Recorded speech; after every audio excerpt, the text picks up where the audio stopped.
네, 안녕하십니까. 대전보건대학교 학생 여러분. 이번 시간에는 면접 준비 전략이라는 주제로 여러분과 함께 강의를 나눠보도록 하겠습니다. 어느덧 여러분과 이력서, 자기소개서, 면접 이미지 메이킹을 다 거쳐서 1분 자기소개까지 완성을 했고요. 이제는 면접의 질문별로 어떤 식으로 답변하면 좋은지에 대한 고민만이 남은 것 같습니다. 저는 개인적으로 자소서와 면접 중에 어떤 게 더 힘듭니까, 선생님? 이라고 물으시면 당연히 면접이 더 힘들다고 얘기하고 싶습니다.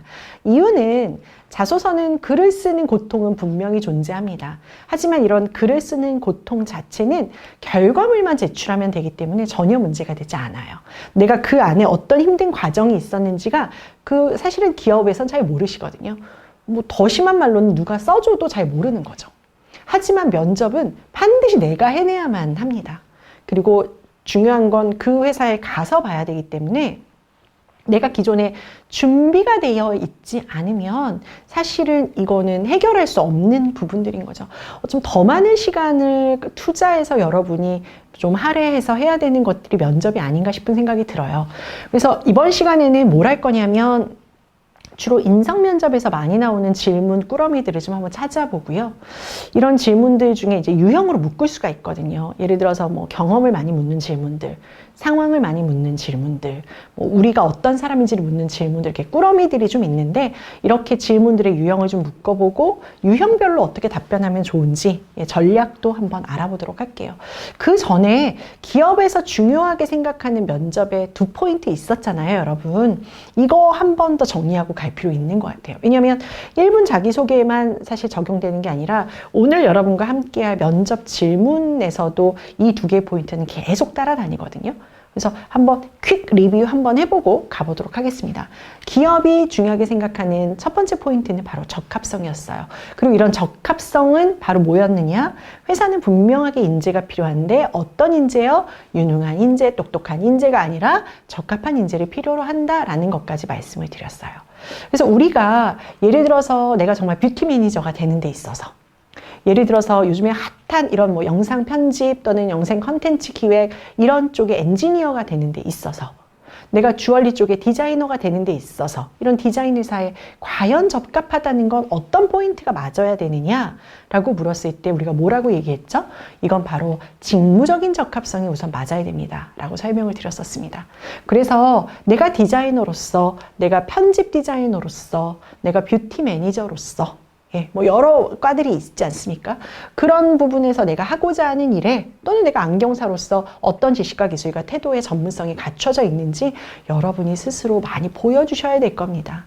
면접은 무엇보다도 이걸 검증하는 굉장히 중요한 단계라고 할 수 있어요. 두 번째는 태도 적합성이었죠, 여러분. 여러분이 지금은 완고참인데 학교 졸업하고 회사 들어가면 나 완전 귀여운 막내 사원 될 겁니다. 근데 막내 사원이 그렇게 근엄하고 진지하면 안 된다고 했어요. 우리가 되게 부담스럽다고 했어요. 선배 사원들이. 기억나시죠? 그래서 이런 신입 사원으로서의 예의 바르고 발랄하고 적극적이고 약간 해피바이러스를 갖고 있는 이런 것들을 내가 자질로 갖고 있느냐? 우리가 한 번은 더 볼 필요가 있다는 거였어요. 적합성의 마지막은 분야의 적합성이었었습니다. 그래서 이는 뭐냐? 내가 서비스업으로 갈 거라면 다른 거 다 생각하지 않더라도 내가 정말 서비스 분야에 정말 적합한 사람인지를 우리가 좀 볼 필요가 있다는 거였죠.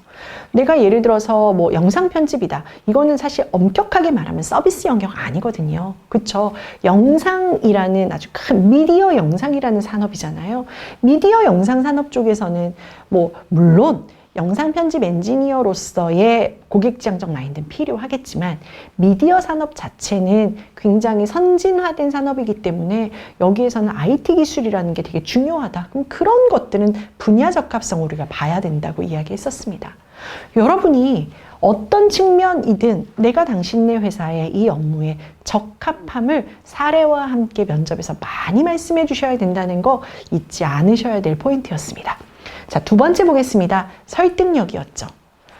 내가 당신네 회사에 정말 필요한 사람입니다 라는 것들을 이야기해주는 설득력은 사실은 우리가 어떻게 강조를 해야만 내가 당신 회사에 정말로 채용되어야 되고 필요한 사람이냐, 분명히 구체적 근거를 갖고 논리적으로 말하지 않으면 안 된다라는 말씀을 드렸습니다. 그래서 뭐 지난 시간도 뭐 강조했습니다만 여러분이 자기소개서 쓰는 거 그냥 대충 쓰면 되는 거 아니야? 뭐 얼마나 자기소개서를 자세히 보겠어? 그런데 실제로 여러분의 생각 이상으로 자기소개서는 기업이 굉장히 자세히 보는 서류이기도 하고, 근데 이제 제가 하나 더 말씀을 드리고 싶은 건 자기소개서를 쓰면서 고민을 많이 하고 자기소개서를 쓰면서 뭔가 내용이 좀 정리됐던 분들은 확실히 면접을 볼 때도 내가 뭔가 질문에 대해서 체계적으로 정리해서 얘기하는 것들이 가능하더라는 거예요. 근데 서류를 쓸 때부터 뒤죽박죽으로 생각나는 대로 썼던 분들은 말할 때도 똑같이 머릿속에서 나오는 생각 중심으로 순서 없이 얘기할 가능성이 되게 높아요. 그래서 우리는 면접에서의 설득력을 높이려면 자소서 강의도 한번 더 들어보세요.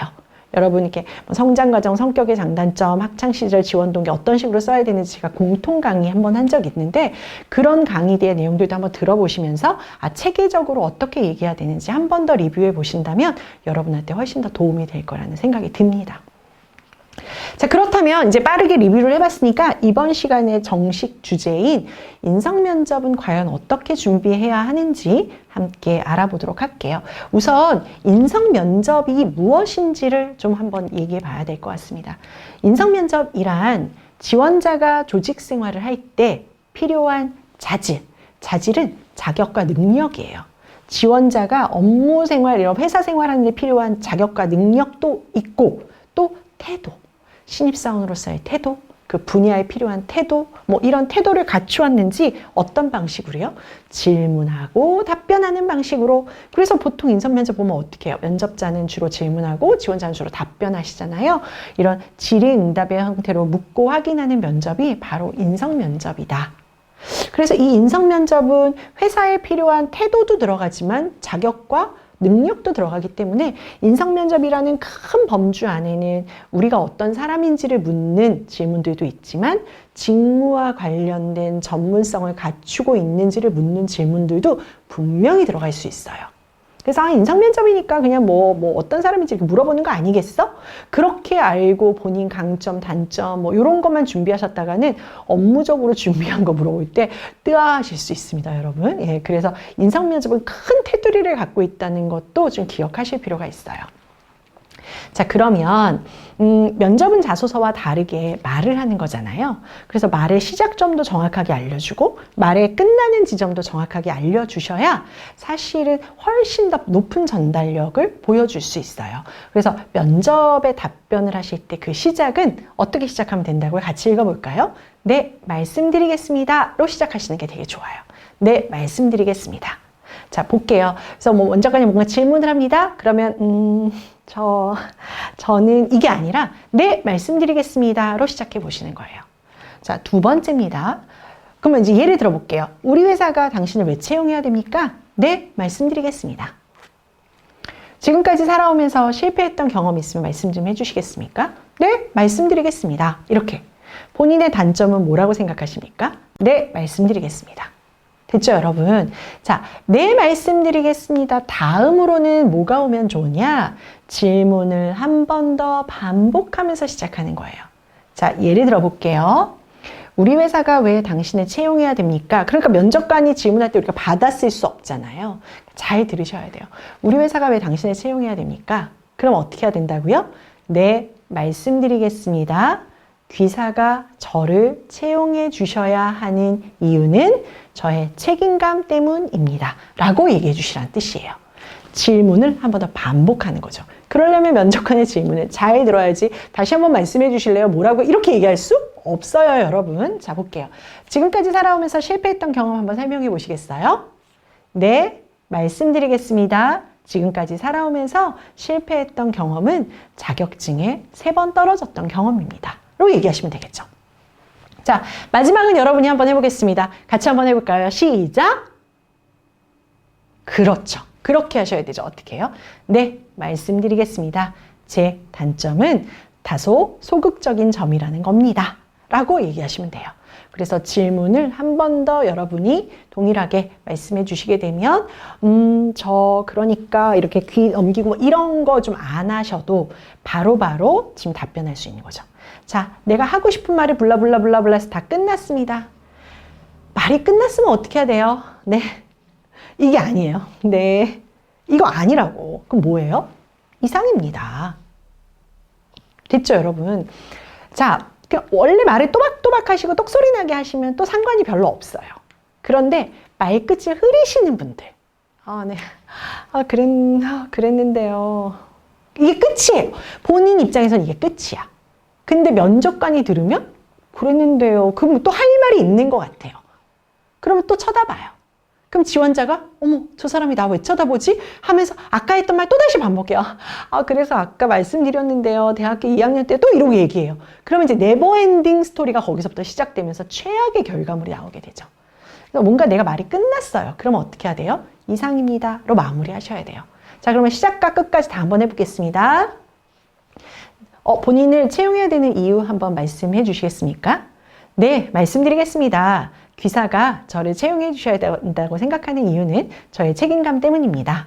따라라라라 블라블라블라. 그래서 저는 저를 채용해 주셔야 된다고 생각합니다. 이상입니다. 끝. 이게 우리가 이제 해야 되는 원 패키지의 답변 방법이다. 이거 머릿속에 넣고 계셔야 돼요. 이거는 면접에서 되게 중요해. 다른 어떤 얘기보다도 앞에 말 뒤에 말 되게 중요하니까 이거 머리에 넣고요. 자, 그리고 나서 쓰면 좋은 것 두 가지가 있는데 그 첫 번째가 거버닝입니다. 이제 거버닝 얘기는 듣기도 싫어요, 선생님. 첫째, 둘째, 셋째. 네, 맞아요. 그런데 이런 첫째, 둘째, 셋째는 사실은 글 쓸 때 쓰시는 것보다 면접할 때 쓰시면 더 좋아요. 제가 책임감을 발휘하기 위해서 다음에 두 가지 방법을 활용해 봤습니다. 첫째, 이런 방법을 해봤습니다. 둘째, 이런 방법을 해봤습니다. 라고 해서 본인이 뭔가 정리할 때 면접관이 막 경험을 길게 얘기하면 여러분 생각하는 것보다 엄청 지겹거든요. 전 면접관 정말 많이 하잖아요. 근데 막 자기 얘기를 막 미친 듯이 해요. 근데 사실은 여러분의 얘기에 제가 관심이 있을까요? 여러분이 어떤 경험을 했는데 제가 관심이 있을까요? 아니요. 저는 여러분이 한 경험보다는 그런 경험에서 여러분의 역할, 그 경험에서 여러분이 어려웠던 점, 어떤 식으로 극복했는지, 배운 점, 요 정도가 저는 궁금하니까 핵심만 딱딱 얘기해주면 좋겠는데 그게 아니라 그냥 처음부터 끝까지 엄마 아빠한테 얘기하듯이 얘기하면 굉장히 서로 힘들어질 수 있다는 거죠. 그런 의미에서 거버닝으로 전 두 가지만 말씀드릴게요.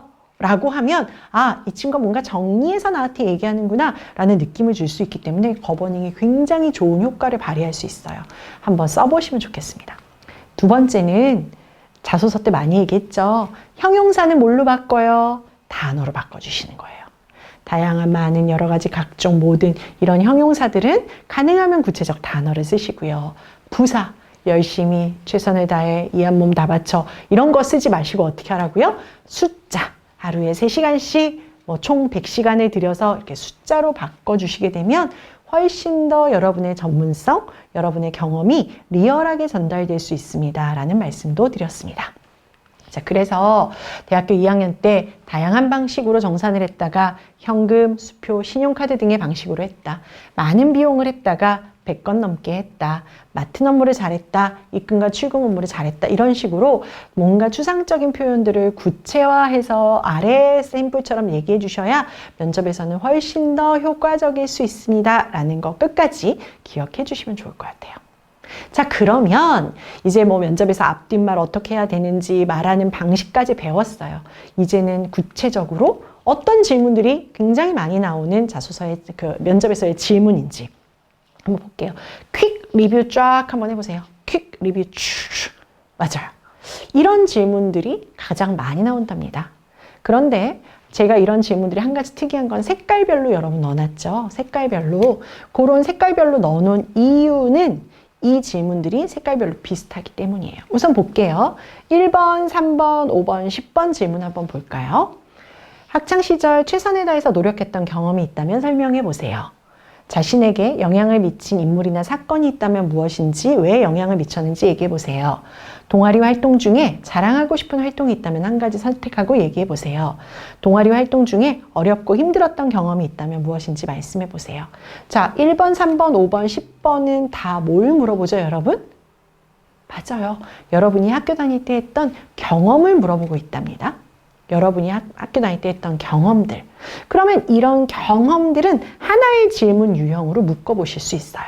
그래서 내가 만약에 뭐 어느 회사에 지원을 하게 됐다. 근데 뭐 우리가 지원하는 회사가 솔직히는 뭐 엄청 큰 회사여서 막 기출문제 이런 거는 없다. 그러면 여기저기 들어가서 여러분들이 면접 인성질문 찾으실 거 아니에요? 그때 그걸 다 찾고 나서 저처럼 색깔로 바꿔보시거나 동그라미 표시, 네모 표시, 별표 표시로 구분해 보실 수가 있어요. 요즘 굉장히 많이 나오는 질문 중에 하나가 방금 1, 4, 50번에 있는 경험 질문이에요. 두 번째 볼게요. 노란색 질문 볼까요? 11번, 12번, 13번. 상사가 본인의 업무를 나한테 떠넘기고 본인의 업무 하라고 하면 어떻게 하겠냐?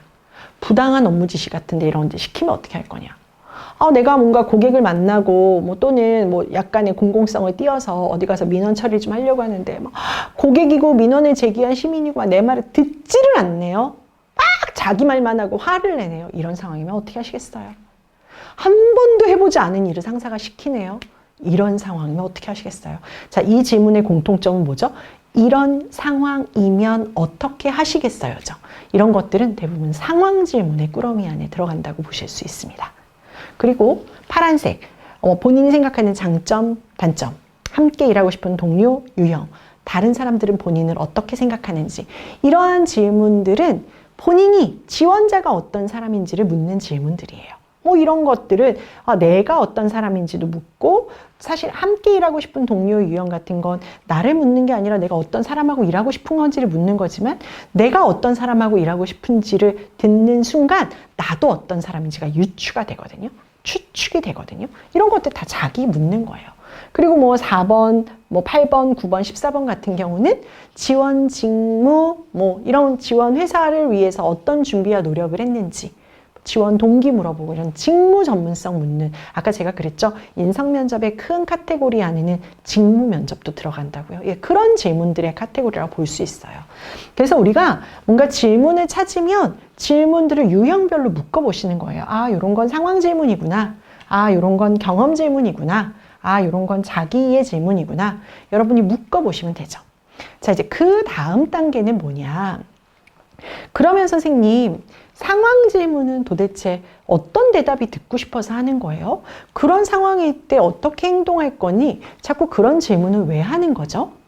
아주 현실적으로 얘기하면 여러분이 그런 상황을 회사 가면 되게 많이 만난다는 거예요.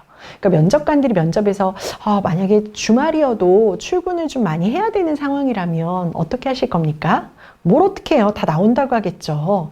당장 내가 취업해야 되는데 나온다고 해요? 안 해요? 하겠죠. 그런데 그걸 묻는 건 뭐예요? 그 회사가 주말이나 야근이 많은 회사예요. 그리고 그런 것 때문에 빈번하게 또 사람들이 많이 나가. 특히 뭐 예를 들어 중소기업 가는 경우에는 더 빈번하죠. 그런 질문하는 거예요. 상사랑 나랑 뭔가 뭘 하는데 의견이 잘 안 맞네요. 이렇게 의견이 잘 안 맞는 상사와 같이 일을 하시게 된다면 어떻게 하실 거예요? 뭘 어떻게 해요? 열심히 하겠다고 하겠죠. 그런데 그 질문을 하는 건 뭐라고요? 실제로 그런 일이 많아서 앞에 사람들이 많이 나간 경우예요, 여러분. 예, 그래서 상황 질문은 괜한 얘기를 묻지는 않습니다. 그런 상황이 실제 회사에서 많이 벌어지기 때문에 묻는 거니까 그걸 딱 캐치하셔야 돼요. 두 번째, 그 상황이 어떻든지 간에 굉장히 중요한 건 그런 상황일 때 나는 어떻게 처신하겠습니다. 이런 상황일 때 저는 이게 중요하다고 생각하기 때문에 이런 걸 따르겠습니다. 그 사람이 되게 중요하게 생각하는 가치가 무엇인지 어떤 가치를 기준으로 판단하는지를 우리가 엿볼 수 있는 질문들이라서 상황 질문 많이 하는 거예요. 그러니까 그 사람이 이런 상황에서 이렇게 하겠다, 저런 상황에서 저렇게 하겠다 쭉 몇 개 질문을 하다 보면 이 사람 굉장히 중요하게 생각하는 게 개인 시간이구나. 이 사람 굉장히 중요하게 생각하는 게 사람들과의 관계구나. 이런 걸 면접관이 알게 되는 거죠. 확인하려고 묻는 질문입니다. 경험 질문 같은 경우는 제가 이제 요 슬라이드 바로 다음 장에 경험 질문 갖고 좀 설명하고 강의를 마무리할 건데요. 경험 질문은 사실 여러분이 어떤 경험을 했느냐는 뭐 그렇게 의미가 있지는 않아요. 다만 경험에서 여러분이 배운 점, 경험에서 여러분이 얻은 점, 어떤 변화된 점이 있는지를 스스로 좀 정리하고 그런 배운 점들이 어떤 식으로 회사나 업무에 도움될 수 있는지 연결해 보시는 게 더 중요한 것 같아요. 그리고 자기의 질문 같은 경우는 정말 그야말로 회사 생활하는데 내가 조직 생활하고 업무하는데 필요한 태도를 갖고 있는지가 여기서 훨씬 더 많이 체크된다고 보시면 되죠. 그래서 우선 이번 시간에는 인성 면접 중에서도 경험 질문 유형 가지고 좀 많이 얘기해 볼게요. 그러면 여러분이 지금 제 강의를 듣는 여러분의 각각의 전공이 있잖아요. 영상 쪽 전공 가지신 분들도 계시고, 예를 들어서 뭐 여러분 중에 피부와 관련된, 뷰티와 관련된 전공 가지신 분들도 계시고, 안경 관련된 전공도 있고, 뭐 주얼리 관련된 전공도 있고 많으신데, 여러분 각각의 전공에 맞춰서 이런 질문들을 한번 해석해 보시는 것도 굉장히 재미있는 방법이에요. 일단 같이 한번 볼게요. 지금까지 경험 중에서 3인 이상이 모여서 공동의 목표를 달성했던 경험이 있느냐? 목표를 달성할 수 있었던 이유, 본인의 역할 한번 설명해 봐라. 본인이 살아오면서 가장 어려웠던 경험이 있느냐? 그 경험이 어떤 삶에 영향을 미쳤는지도 한번 얘기해 봐라. 본인의 창의적인 아이디어를 통해서 조직의 업무 프로세스를 개선하거나 성과를 낸 경험이 있느냐 한번 얘기해 봐라. 팀 조직 안에서 활동했던 경험 중에서 뭔가 조직이나 팀이 발전하기 위해서 헌신했던 경험이 있느냐. 이렇게 다양한 경험을 물어요. 있냐고 물어보는데 어떻게 해요? 있어야죠, 여러분. 그래서 일단은 이렇게 질문들이 나오기 때문에 내가 갖고 있는 많은 경험들을 보면서 그런 경험이 이런데 어디에 들어갈 수 있는 건지를 먼저 매칭하는 게 되게 중요한 것 같아요. 물론 지금 와서 이런 생각이 드시는 분도 있을 거예요. 아, 경험 많이 하라고 했는데 이게 이런 의미였구나. 아, 나 진짜 그냥 학교 그냥 다녔는데 진짜 아무것도 없네. 막 이런 생각 드시는 분도 있어요. 근데 저는 개인적으로 지금 와서 그렇다고 경험하려고 학교를 또 다닐 수는 없으니까 경험 자체가 뭐 어떤 게 더 좋은 경험이다 아니다는 사실 아닌 것 같아요. 그래서 제가 계속 얘기하는 게 뭐냐, 현장 실습 경험 많이 살리세요, 여러분. 특히 우리 대전보건대학교 학생들은 현장 실습 많이 다니시니까 현장 실습 경험을 최대한 좀 많이 살려보시면 좋겠다. 그리고 경험을 만약에 내가 뭔가 얘기를 할 때 이런 경험을 왜 하게 됐는지 교수님이 시켜서 갔을 수도 있죠, 사실은. 그죠? 뭐 선배가 어쩔 수 없어 와서 해달라고 해서 했을 수도 있어요. 하지만 면접관한테 그렇게 얘기할 수는 없으니 내가 뭔가 경험을 얘기하면 이런 경험은 어떤 때 의미가 있어서 내가 이런 걸 좀 하게 된 것 같다. 이런 이유도 좀 생각을 해보시고요. 중요한 건 3번의 별표예요. 여러분이 이런 경험을 통해서 뭘 배우고 느끼고 사실 변화되고 성장했는지 그 포인트를 좀 많이 얘기하시고, 이런 변화를 통해서 배운 점들을 앞으로 어떤 식으로 자신의 업무에 좀 이렇게 적용해 보실 건지까지 연결해 보시면 충분한 경험 질문의 답변 방향이 될 수 있을 것 같아요. 그래서 예를 한번 들어볼게요, 여러분. 만약에 면접관께서 최선을 다해서 노력했던 경험이 있느냐, 만약에 이렇게 물으신다면 어떻게 대답해야 되죠? 네, 말씀드리겠습니다. 시작하는 거 잊지 않으셨죠? 네, 말씀드리겠습니다. 제가 최선을 다해서 노력했던 경험은 뭐다? 처음에 결론을 맨 먼저 써주는 두갈식 방식이 되게 좋습니다. 그래서 네, 말씀드리겠습니다. 제가 최선을 다해서 노력했던 경험은 교내 대회에 출전하기 위해서 준비했던 경험입니다. 예를 들어 해커톤 대회에 나가실 수도 있잖아요. 아니면 학과 대회에 나가실 수도 있고, 디자인 공모전 나가실 수도 있고요. 그죠? 아니면 학술 대회 여러분 나가실 수도 있고, 그래서 그런 걸로 하시면 돼요. 그래서 제가 최선을 다했던 경험은 디자인 대회에 참여했던 겁니다. 그러면 최선을 다하면 여러분, 최선을 다하는 데는 뭐가 있죠? 이유가 있죠. 우리가 아무 이유 없는데 최선을 다하진 않아요. 일상적인 것들은 습관 때문에 하는 경우가 되게 많은데요. 이렇게 특별한 것들은 본인만의 이유가 있죠. 그럼 나는 이유가 이렇게 최선을 다한 이유. 제가 사실 디자이너로서 일을 하고 싶은데 디자이너로서 일을 하기 위해서는 무엇보다 저의 포트폴리오, 저의 아이디어들이 객관적으로 검증되는 게 굉장히 필요하다고 생각했기 때문에 이런 공모전에 참여하고자 했고, 이 공모전이 그 어떤 것보다도 굉장히 가치 있게 인정되는 공모전이라 최선을 다할 수밖에 없었습니다. 그럼 그렇게 최선을 다해서 내가 어떤 식으로 노력했는지 과정이 나와야 되겠죠? 최선까지 다했다면 남들 평상시 했던 것보다는 좀 다를 거 아니에요? 구체적으로 어떻게 노력하셨는지, 그걸 통해서 배운 점은 뭔지, 이런 배운 점으로 앞으로 어떤 식으로 회사 생활에 도움을 주실 거고 적용해 보실 건지까지 연결하시면 됩니다. 자, 아주 잠깐 제가 파트 2 강의 때 좀 더 설명을 드리겠지만요. 마무리하자면 답변을 하실 때 아무런 구조를 안 잡고 그냥 술술술술 얘기하는데도 잘 나오는 건 저같이 이렇게 말하는 걸 전문으로 하는 사람이나 가능할 거예요. 여러분들 같은 경우는 사실 이런 식으로 체계를 잘 잡아서 말씀하시는 연습해 보셔야 될 것 같습니다. 그럼 이번 시간 강의는 여기까지 마무리하고요. 파트 2 강의에서 다시 뵙도록 하겠습니다. 수고하셨습니다.